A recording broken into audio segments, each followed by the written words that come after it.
दोस्तों board exam copy जांच का आज का ये वीडियो आपके लिए बहुत खास होने वाला है, क्योंकि बोर्ड एग्जाम कॉपी जांच के बारे में आज जो मैं आपको बताने जा रहा हूं वो सुन करके आपका दिल खुश हो जाएगा। क्योंकि जाहिर सी बात है कि एग्जाम देने के बाद रिजल्ट को लेकर के एक उत्सुकता बनी ही रहती है। कॉपी में कितना आपने लिखा और उस पर कितना नंबर आपको मिल रहा है, इस बात को लेकर के मन में कई तरह की बातें चलती रहती हैं। तो इस वीडियो में आपकी सारी चिंताएं, आपका सारा टेंशन दूर होने वाला है, क्योंकि बोर्ड एग्जाम के रिजल्ट से पहले ही आप अपने नंबरों का अंदाजा लगा सकते हैं कि आपको कितना मार्क्स मिलने वाला है। तो बोर्ड एग्जाम की कॉपी जांच शुरू हो चुकी है। एग्जामिनर यानी कि टीचर अपने अपने इवैल्यूएशन सेंटर पर यानी कि मूल्यांकन केंद्र पर पहुंच चुके हैं। बोर्ड एग्जाम की कॉपी कैसे जांच होती है आप अपने सामने लाइव देख सकते हैं, चाहे बिहार बोर्ड की कॉपी हो, यूपी बोर्ड की कॉपी हो, एमपी बोर्ड या झारखंड बोर्ड की कॉपी हो, या फिर सीबीएसई हो या फिर आईसीएसई बोर्ड हो।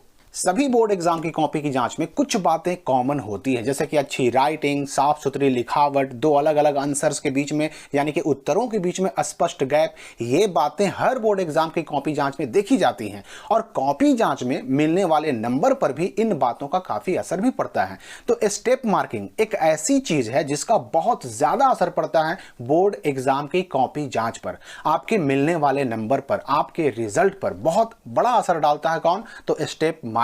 तो सीबीएसई और आईसीएसई बोर्ड की परीक्षाओं में ये स्टेप मार्किंग का जो तरीका है ये तो बहुत पहले से ही अपनाया जा रहा है, जबकि अब कई दूसरे राज्यों के भी जो बोर्ड एग्जाम होते हैं उनमें भी ये तरीका अपनाया जाने लगा है। तो अब होता क्या है कि स्टेप मार्किंग असल में क्या है कि एक मार्किंग स्कीम है, नंबर देने का एक तरीका। आसान भाषा में कहें तो छात्रों को कॉपी जांच में नंबर देने का एक तरीका होता है स्टेप मार्किंग। इसमें पहले जहां क्या होता था कि हर प्रश्न का जो उत्तर है, आंसर है, वो पूरा लिखने पर ही नंबर मिलता था। अब है कि अब उत्तर को यानी कि आंसर को आप पूरा ना भी लिखते हैं तो उसको स्टेप बाय स्टेप बांट दिया गया है। अगर मान लेते हैं कि उस स्टेप में अगर आपने 2 स्टेप पूरा सही लिखा, तीसरा स्टेप में गलती कर दिया, तो 2 स्टेप के नंबर मिलेंगे। मतलब अगर आंसर आपका पूरा नहीं भी है, कंप्लीट नहीं भी है, तो भी नंबर मिलता है। इस बात को आप देखिए यहां पर लाइव समझ सकते हैं। यहां पर एग्जांपल के लिए मैंने सीबीएसई बोर्ड का एक स्टेप मार्किंग का स्कीम का स्क्रीनशॉट लिया है।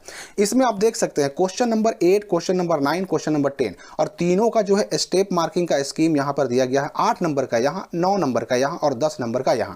अब इसमें देखिए मार्किंग होती कैसी है। 8 नंबर का जो क्वेश्चन था उसके सॉल्यूशन के लिए, चूंकि ये क्वेश्चन 2 नंबर का है, फुल मार्क कितने हैं? तो 2। अब उसको 3 भाग में, 3 स्टेप में बांट दिया गया। एक स्टेप ये, एक स्टेप ये और एक स्टेप ये। तो पहले स्टेप के लिए आधा नंबर फिक्स किया गया, दूसरे स्टेप के लिए 1 नंबर फिक्स किया गया और तीसरे स्टेप के लिए फिर से आधा नंबर फिक्स किया गया। टोटल कितने हो गए? तो 2 नंबर हो गए। अब इसमें मान लेते हैं कि कोई बच्चा क्या करता है कि ये पूरा आंसर नहीं लिखता। क्वेश्चन को सॉल्व करते वक्त अगर मान लेते हैं कि एक स्टेप लिखा, तो ऐसा नहीं कि उसको नंबर नहीं मिलेगा, उसको नंबर मिलेगा। कितना मिलेगा? तो आधा नंबर मिलेगा। 2 स्टेप तक उसने लिखा तो उसको ये 1 नंबर और मिल जाएगा, मतलब 1.5 नंबर मिलेगा। या मान लेते हैं अगर उसने आंसर ला दिया, आंसर लिख दिया, लेकिन ये तीसरा स्टेप उसने छोड़ दिया या गलती कर दिया, तो ये वाला नंबर जो है आधा नंबर उसका कट जाएगा, लेकिन ये मिलेगा आधा और ये भी 1 पूरा मिलेगा। उसी प्रकार से आप यहाँ 9 नंबर में देख लीजिए। 9 नंबर में क्या है कि इसमें भी स्टेप बाय स्टेप बांट दिए गए हैं। 9 नंबर क्वेश्चन का सॉल्यूशन में 3 स्टेप यहाँ भी बनाया गया है। आधा नंबर का ये, आधा नंबर का ये और 1 नंबर का ये। देख सकते हैं आप यहाँ आधा नंबर, यहाँ आधा नंबर, हाफ हाफ एंड ये 1। तो इसमें अगर कोई बच्चा क्या करता है कि अगर वो स्टेप 1 यानी कि ये लिखा तो उसको कितना मिलेगा? आधा मिलेगा। इसके लिखने के बाद अगर छोड़ दिया तो ये भी लिख दिया तो उसको आधा नंबर और मिल जाएगा। और अगर पूरा लिख दिया, तीनों स्टेप उसके आंसर में कंप्लीट है, तो उसको फुल मार्क मिल जाएंगे। लेकिन अगर स्टेप कंप्लीट नहीं है तो भी उसको इतना तो कम से कम मिलेगा ही। जितना स्टेप आप कंप्लीट करेंगे उतना मिलेगा। अब देखिए ये तो हो गई मैथ की क्वेश्चन की बात। अब मान लेते हैं कि सोशल साइंस का क्वेश्चन रहे, साइंस का क्वेश्चन रहे, इंग्लिश हिंदी किसी लैंग्वेज का क्वेश्चन रहे। उसमें भी क्या होता है कि क्वेश्चन लिखने के लिए एक सेक्शन बनाए जाते हैं, स्टेप उसमें भी बनाए जाते हैं और ये मार्किंग बोर्ड से ही दी जाती है। हाँ, कुछ ऐसे भी बोर्ड हैं जहां पर मार्किंग बोर्ड से नहीं मिलती, वहां पर शिक्षकों को अपने विवेक से काम करना पड़ता है। वहां पर भी ये उनको स्पष्ट पता होता है कि अगर किसी क्वेश्चन के आंसर में अगर बच्चे ने 2 स्टेप पूरा किया है तो 2 स्टेप के लिए जितने अंक निर्धारित हैं, जितने नंबर निर्धारित हैं, उतना उसको मिलेगा। तो लिखने वाले जो क्वेश्चन होते हैं, चाहे उस किसी लैंग्वेज सब्जेक्ट का हो, लिटरेचर सब्जेक्ट का हो या फिर सोशल साइंस या फिर साइंस वगैरह का हो, उसमें भी अगर आधा लिखेंगे तो आधा नंबर मिलेगा, पूरा लिखेंगे तो पूरा नंबर मिलेगा। जितना जितना स्टेप आप पूरा करेंगे लिखने में उतना नंबर आपको मिलेगा।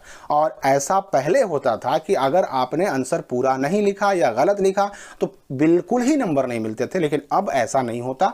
अब क्या होता है कि जितना लिखेंगे उतना तो कम से कम मिलेगा ही मिलेगा। तो ये होता है स्टेप मार्किंग। इसमें क्या होता है कि बच्चों के पास होने का जो प्रतिशत है वो काफी बढ़ जाता है, और इसकी वजह से क्या फायदा होता है कि जो रिजल्ट का प्रतिशत होता है वो पहले से बढ़ जाता है। तो स्टेप मार्किंग स्टूडेंट के हित में बहुत अच्छी चीज है और अधिकतर बोर्ड परीक्षाओं में इसको अपनाया जा रहा है। मेरे ख्याल से आप बोर्ड एग्जाम की कॉपी चेक में स्टेप मार्किंग को समझ चुके होंगे। फिर भी अगर कोई सवाल आपके मन में बच जाता है तो वीडियो के कमेंट बॉक्स में कमेंट करके पूछ सकते हैं। धन्यवाद, मिलते हैं अगली वीडियो में।